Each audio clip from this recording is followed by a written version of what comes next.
All right, it's finally time for me to make my "Where is Splinter Cell" video, because for the longest time I've been seeing a lot of comments with Tom Clancy fans asking, where is the Splinter Cell game? This video is going to be a freestyle video where I don't have my scripting done for it because I'm kind of tired and I don't really want to deal with any writing right now. But I feel like I've pushed this video so long into the matrix that we got to bring it out and talk about the situation.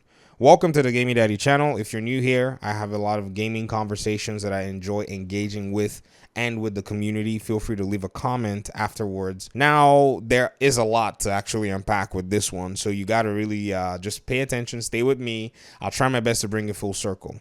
If you ask me what is going on with the Splinter Cell game, I'll say you need to go back and look at the last publication of a Splinter Cell game, which was in 2013. It was Splinter Cell Blacklist. I have the game. I think I've played about 3 hours of it. And it was actually a solid game. It's pretty good. I mean, just the 3 hours I played, I was like, wow, this is a solid game. Now, the Ubisoft studio that actually worked on this game is Ubisoft Toronto, and its creative director, Maxime Bailon. Why are these things important? I see a lot of the times where people will say things like, oh, Ubisoft did this, and I say Ubisoft to Ubisoft. So please forgive me. You can say it however you want, so don't let that confuse you. I'll switch them back and forth.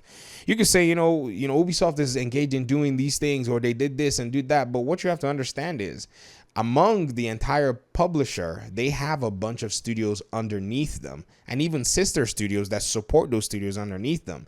And within those studios, you have creative directors that are responsible for bringing some of these games forward in terms of delivering them.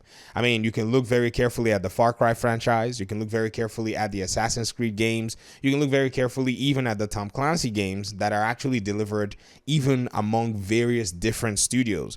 In the case of The Division, which is the footage you're seeing here on the screen, this is actually done by a Ubisoft studio called Ubisoft Massive out in Sweden. The game Splinter Cell Blacklist was actually done by Ubisoft Toronto.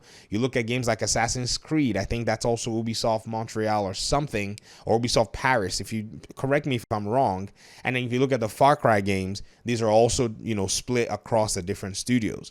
So this is how their organization works when it comes to their video games and delivery. So if you're looking at somebody that's in an Ubisoft Massive Sweden studio and saying, hey, where's the Splinter Cell game? You're not going to get any answer because they more than likely don't even know what you're talking about. Or maybe they know, but it's not in their, purview to answer that question or discuss anything about that game.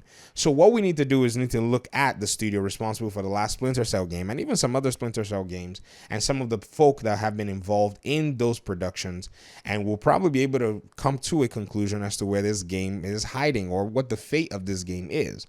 So let's go back to 2013. 2013, Ubisoft Blacklist was, Ubisoft Splinter Cell Blacklist, was released. And this game actually had a huge following. If you go to, just Google it and see Splinter Cell Blacklist, what you're going to see is it's an action game. It was published, it was released on August 20th, 2013. Ubisoft Toronto actually did develop it, and Ubisoft published it, and then Maxime Bailon was in charge of that. Now, here are a few things that are quite pertinent that you must know.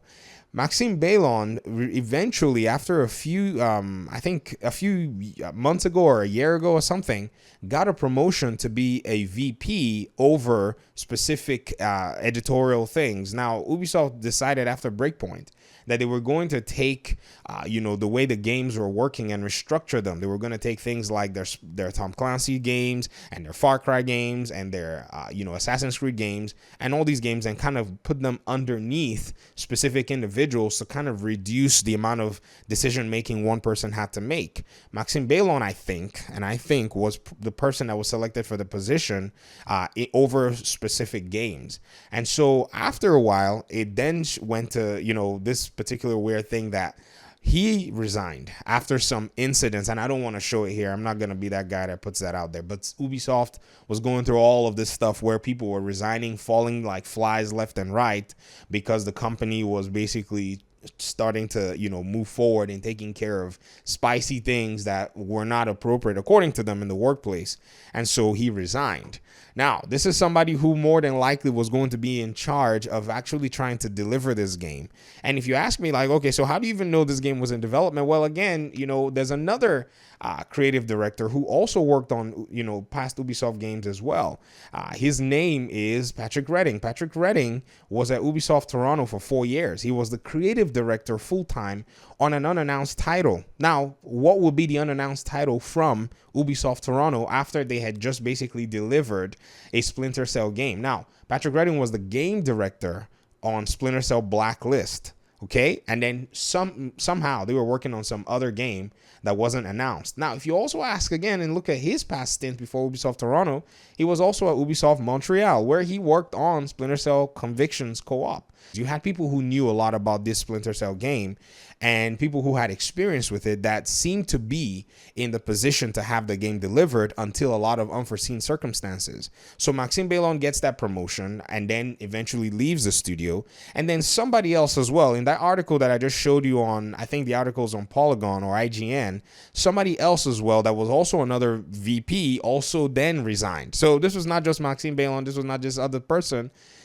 A lot of shakeup was going on within, the entire Ubisoft publishing company.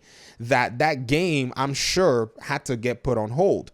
To make matters worse, Patrick Redding, who was going to be working on this unannounced game, which I suspect strongly was the Splinter Cell game, moved over to Warner Brothers Games Montreal. In fact, I showed you his LinkedIn page just now, and I'll show you again. If you go back and look, his current stint is creative director at Warner Brothers Games, and he's been there since 2014, 7 years and 4 months. And right now, he's a creative director on the Gotham Knights game. The reason I know he's a creative director on the Gotham Knights game is because I actually do have another YouTube channel that I cover Batman and Batman games. And so for the longest time, I kept looking at the creative director because I'm used to doing that. Well, here in the Tom Clancy community, it's kind of what we do. So I was like, who's actually, in charge of delivering this game? And I started doing some research on him and found out that, this gentleman is an Ubisoft, person, somebody who came from the, Ubisoft ecosystem. So I kind of was looking at the game that he's working on with Warner Brothers from that perspective. I believe he probably got tapped to deliver a game for that studio. That studio has not delivered a game since Batman Arkham Origins, which was a game that came out in 2011. So that studio has gone over a decade and has not shipped the game. In fact, the game got delayed again. But then I started looking closer and I was like, oh my gosh, this guy may have been working on the Splinter Cell game that everybody has been rumoring and chattering about all over the internet. And then with everything else that happened, compounding issues, I believe this game has gone into that spiral, that unending spiral of development where things are shifting all over the place. And the potential to getting a game like this is going to be quite challenging. Now, does this mean that we're not going to ever get a Splinter Cell game ever? I don't think that's the case. The reason you're seeing other Tom Clancy games coming out is because those studios are much more put together in the sense that, they more than likely have a culture that, has been a culture of, I would say, safety or sensibility, where everybody, is just focused on making the games. So with all this restructuring and shaping going on, they didn't get affected. They just kept doing their jobs. So what you have now is you have Rainbow Six bringing out another game called Distraction. You have, the other studios that work on Ghost Recon being able to support their games. I mean, you also had some issues too with Assassin's Creed Valhalla, if you guys remember, where somebody who was also one of the people in charge of the reins there also had to leave. But then, games like, Avatar, which is going to be coming out in 2022 with an Ubisoft studio, but this is the one in Sweden, massive, still looks like it's on schedule. And so other games that are being worked on, in the Ubisoft pipeline are still going to be coming out. Unless Ubisoft takes that project and gives it to another studio, or they're still just working on it. Maybe the person that was next in line, they just basically said, yo, you take the reins, you know what's going on here, and they've still continued working on the project. That is probably a glimmer of hope. Or they're probably going to say, let's just kick this whole thing from scratch and start all over again. Now, I get it. I understand that the Splinter Cell community is really antsy and eager about all of these things. And there might be pertinent information pieces that I have no knowledge about. And that's actually very possible. level. In fact, I didn't even know that the person that you know, another VP after Patrick Bailon was actually, you know, actually did resign. I didn't even know that part of the whole, you know, mix. But it's really interesting to kind of keep tabs and keep an ear out on this. So I see Tom Clancy fans getting a little, you know, feeling disenfranchised, thinking that there's no way that they're going to be getting the game that they want to see, even though the previous game was a very solid entry. I don't think, you know, you can really blame Ubisoft, you know, in that sense, or maybe you can blame them because, you know, if they had dealt with a lot of the issues that probably were going on in their company, they would have been able to sort out a lot of these things, you know, early enough and not have it affect a lot of the other things. But again, you know, these situations, if, you know, the allegations are accurate, I think they're more important to address than a video game, if you were to ask me. I mean, I'm not gonna, you know, minimize those things just because of a game. I mean, there are many other games out there that we can play. Sure, they may not be the same, but again, these things have to be resolved within the company, you know, for their own credibility, for the fact that, you know, if they don't resolve it, you know, they're going to make their own customers look like trash. I mean, pretty much you're going to be in a place where, you know, we're paying for a game from a company that may not have any responsibility in dealing with issues within their own employee pool. So once these things are sorted out, which I mean, apparently it appears that, you know, they're being sorted out. Ubisoft is doing their best to create their own public PR image. Corporations are, I mean, to me, I have, in my opinion anyways, no love or anything for a corporation, because a corporation is kind of a, I don't know, a mindless entity. It just is a driving train for profits. Sure, I make a lot of videos that cover Ubisoft and Ubisoft games and talk about the company structure, but I'm not unaware of the fact that that's what a corporation is, which is a mindless, heartless entity that's being driven for profit motives. I mean, and you know, you could talk about the moral side of that in a whole different video, but I mean, that's exactly what it is. So you need to treat it as that. So I think this is enough from this aspect of things.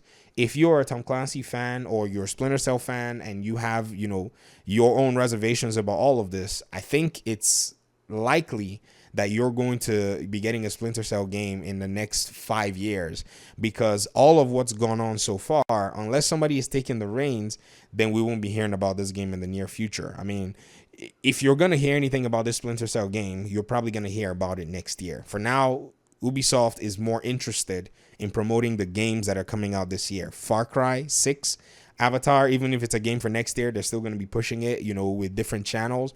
In fact, the PlayStation preview was actually one that was quite nice. They showed a whole bunch of stuff, and I believe, you know, they really wanted to kind of showcase that game more than anything else. They're going to be supporting Rainbow Six Siege. They're going to be releasing Rainbow Six Extraction, and they're going to be supporting Assassin's Creed Valhalla. They're going to be releasing Riders Republic, and they're also going to be talking about their Mario Rabbids second game. So all these games in the pipeline, even Watch Dogs is also going to be getting its own support as well. I don't think you're going to hear about it just yet. But that's pretty much the end of my video. I appreciate you guys so much. Thank you for your time and audience. If you enjoyed the video, let me know. I want to really know if you guys enjoy these conversations as well. And I'm going to try my best to, you know, do some more research and see if we can find anything that's pertaining to this subject matter. Talk to you guys in another video. Peace out.